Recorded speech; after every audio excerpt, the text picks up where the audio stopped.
Je m'appelle Joséphine Lucas, je suis cadre territorial, je viens de la Guyane et donc j'ai choisi de participer à la formation de formateurs d'adultes. Parce qu'à la base je suis déjà formatrice sur le tas depuis plusieurs années et donc pour des questions de légitimité, vous savez quand vous devez vous présenter pour des marchés publics, vous avez intérêt à être titré formateur professionnel d'adultes.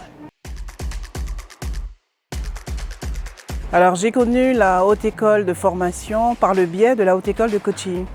Je suis coach personnel et professionnel depuis 2015 et donc à l'époque, c'était pas encore mûr cette formation, mais on en parlait déjà. Et puis bon, j'ai pas pu m'inscrire à la première promotion et là c'était tout bon.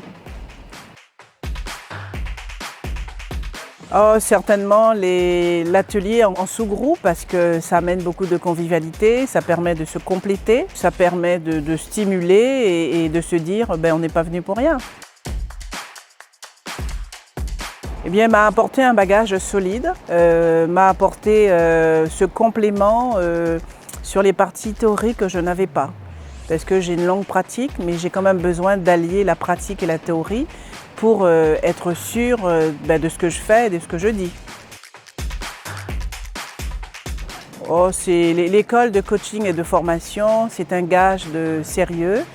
C'est une école qui est très conviviale et qui est facilitante pour l'apprentissage.